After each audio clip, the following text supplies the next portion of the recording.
ಬೆಳಗಾವಿ ಜಿಲ್ಲೆಯಲ್ಲಿ ಧಾರಾಕಾರ ಮಳೆ ಹಿನ್ನೆಲೆಯಲ್ಲಿ ಬೆಳಗಾವಿ ಜಿಲ್ಲೆಯಲ್ಲಿ ಪ್ರವಾಹದ ಆತಂಕ ಶುರುವಾಗಿದೆ. ಇಂದು ಸಹ ಬೆಳಗಾವಿ ಜಿಲ್ಲೆಯಾದ್ಯಂತ ಶಾಲಾ ಕಾಲೇಜುಗಳಿಗೆ ರಜೆ ಘೋಷಣೆ ಮಾಡಲಾಗಿದೆ. ಡಿಸಿ ಮೊಹಮ್ಮದ್ ರೋಷನ್ ಅವರಿಂದ ರಜೆ ಘೋಷಿಸಲಾಗಿದೆ. ಅಪಾಯದ ಮಟ್ಟವನ್ನ ಮೀರಿ ಕೃಷ್ಣಾ, ಘಟಪ್ರಭಾ, ಮಲಪ್ರಭಾ, ವೇದಗಂಗಾ, ದೂದ್ಗಂಗಾ, ಮಾರ್ಕಂಡೇಯ, ಹಿರಣ್ಯಕೇಶಿ ನದಿಗಳ ಒಳಹರಿವು ಹೆಚ್ಚಳವಾಗಿದೆ. ಚಿಕ್ಕೋಡಿ ಉಪವಿಭಾಗದಲ್ಲಿ ಕೃಷ್ಣಾ, ವೇದಗಂಗಾ, ದೂದ್ಗಂಗಾ ನದಿಗಳಿಂದ 9 ಕೆಳಹಂತದ ಸೇತುವೆಗಳು ಜಲಾವೃತವಾಗಿದ್ದು, ಇತ್ತ ಬೆಳಗಾವಿ ಉಪವಿಭಾಗದಲ್ಲಿ ಘಟಪ್ರಭಾ, ಮಾರ್ಕಂಡೇಯ, ಹಿರಣ್ಯಕೇಶಿ, ಬಳ್ಳಾರಿ ನಾಲಾ ಒಳಹರಿವು ಹೆಚ್ಚಳವಾಗಿದೆ. ಅತ್ತ ಬೈಲಹೊಂಗಲ ಉಪವಿಭಾಗದಲ್ಲಿ ಮಲಪ್ರಭಾ ನದಿ ಒಳಹರಿವು ಹೆಚ್ಚಳವಾಗಿದೆ. ಇನ್ನು ಮಹಾರಾಷ್ಟ್ರದ ಕೊಯ್ನಾ ವಾರಣಾ ಜಲಾಶಯದಿಂದ ಕೃಷ್ಣಾ ನದಿಗೆ ನೀರು ಬಿಡುಗಡೆ ಮಾಡಲಾಗಿದ್ದು, ಕೊಯ್ನಾದಿಂದ 90,000, ವಾರಣಾದಿಂದ 40,000 ಕ್ಯೂಸೆಕ್ ನೀರು ಬಿಡುಗಡೆ. ಮಧ್ಯಾಹ್ನದ ವೇಳೆ 1,50,000 ಕ್ಯೂಸೆಕ್ ದಾಟುವ ಸಾಧ್ಯತೆ ಇದೆ. ಕೃಷ್ಣಾ ನದಿ ಪ್ರವಾಹ ತಗ್ಗಿಸಲು ಹಿಪ್ಪರ್ಗಿ, ಆಲಮಟ್ಟಿ ಜಲಾಶಯದಿಂದ ಅಷ್ಟೇ ಪ್ರಮಾಣದಲ್ಲಿ ನೀರು ಹೊರಗೆ ಬಿಡುಗಡೆ ಮಾಡಲಾಗುತ್ತಿದೆ. ಇನ್ನು ಘಟಪ್ರಭಾ ನದಿಯ ಹಿಡ್ಕಲ್ ಜಲಾಶಯದಿಂದ 50,000 ಕ್ಯೂಸೆಕ್ಸ್ ನೀರು ಬಿಡುಗಡೆ ಮಾಡಲಾಗಿದ್ದು, ಗೋಕಾಕ, ಮೂಡಲಗಿ ತಾಲೂಕಿನಲ್ಲಿ ಪ್ರವಾಹದ ಆತಂಕ. ನದಿ ಪಾತ್ರದ ಜನರಿಗೆ ಎಚ್ಚರಿಕೆಯಿಂದ ಇರಲು ಡಿಸಿ ಮೊಹಮ್ಮದ್ ರೋಷನ್ ಮನವಿ ಮಾಡಿದ್ದಾರೆ. ನಾವಿವತ್ತು ಘಟಪ್ರಭಾ ನದಿ ಕಡೆ ಇರೋ ಲೋಳ್ಸೂರು ಬ್ರಿಡ್ಜ್ ಹತ್ರ ಬಂದಿದ್ವಿ. ಈ ಲೋಳ್ಸೂರು ಬ್ರಿಡ್ಜಲ್ಲಿ ಸದ್ಯಕ್ಕೆ 66,000 ಕ್ಯೂಸೆಕ್ ನೀರು ಹರಿತಾ ಇದೆ. ಈಗ ನಾವು ಹಿಡಕಲ್ ಡ್ಯಾಮಿಂದ 36,000 ಕ್ಯೂಸೆಕ್ಸ್ ನೀರನ್ನು ಬಿಟ್ಕೊಂಡಿದ್ದೀವಿ. ಜೊತೆಯಲ್ಲಿ ರೇಣುಕಾ ಸಾಗರದಿಂದ ಒಂದು 7,000 ಕ್ಯೂಸೆಕ್ಸ್ ಬಿಟ್ಕೊಂಡಿದ್ದೀವಿ. ಒಟ್ಟು ಜೋಡಣೆ ಆಗಿ ಇಲ್ಲಿ ಲೋಳ್ಸೂರು ಹತ್ರ 66,000 ಕ್ಯೂಸೆಕ್. ಇದನ್ನು ಬಹಳ ಹಂತವಾಗಿ ಬಿಟ್ಟಿದ್ದೀವಿ.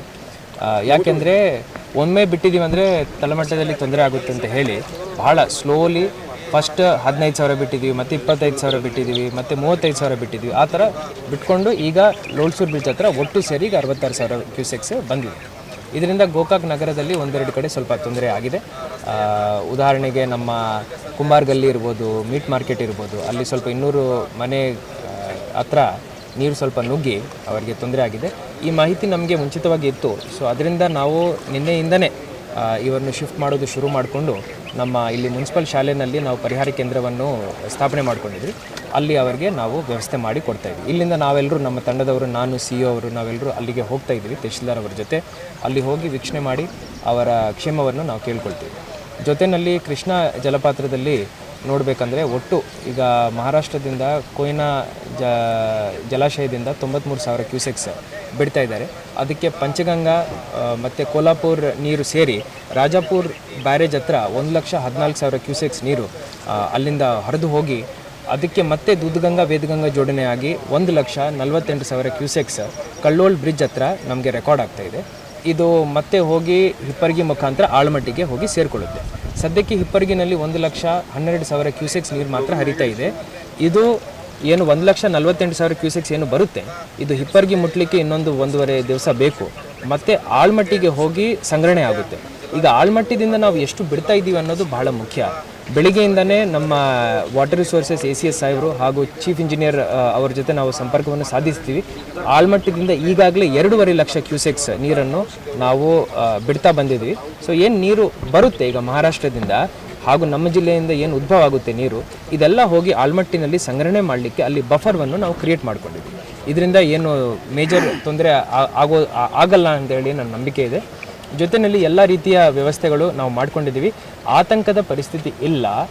ಆದರೆ ಜನರು ಅನವಶ್ಯಕವಾಗಿ ಹೊರಗಡೆ ಹೋಗಿ ನೀರು ಬದಿಗೆ ಹೋಗೋ ಏನು ಇದಿದೆ ಇದನ್ನು ಅವಾಯ್ಡ್ ಮಾಡಬೇಕು.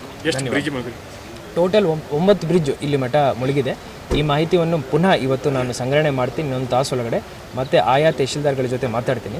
ಎಲ್ಲೆಲ್ಲಿ ಬ್ರಿಡ್ಜ್ಗಳು ಮುಳುಗಡೆ ಆಗಿದ್ದಾವೆ ಆ ಸೇತುವೆಗಳ ಅಪ್ರೋಚ್ ರೋಡ್ಸಲ್ಲಿ ಬ್ಯಾರಿಕೇಡಿಂಗ್ ಮಾಡಬೇಕಂತ ನಾವು ಹೇಳಿದ್ವಿ. ಈ ಬ್ರಿಡ್ಜಲ್ಲಿನೂ ನಾವು ಬ್ಯಾರಿಕೇಡಿಂಗ್ ಮಾಡ್ಕೊಂಡಿದ್ದೀವಿ.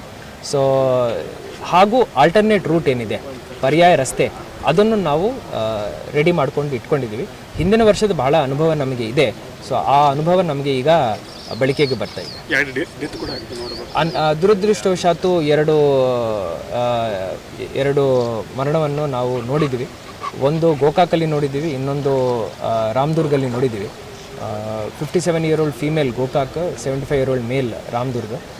ಇಲ್ಲಿ ಪಾಪ ಅವ್ರ ಮನೆ ಸ್ವಲ್ಪ ಶಿಥಿಲಾವಸ್ಥೆಯಲ್ಲಿತ್ತು.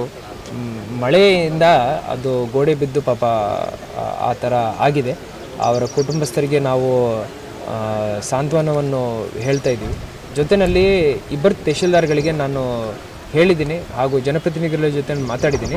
ತಕ್ಷಣವೇ ಅವರ ಕುಟುಂಬಸ್ಥರಿಗೆ ನಾವು ಪರಿಹಾರವನ್ನು ಮುಟ್ಟಿಸ್ತೀವಿ.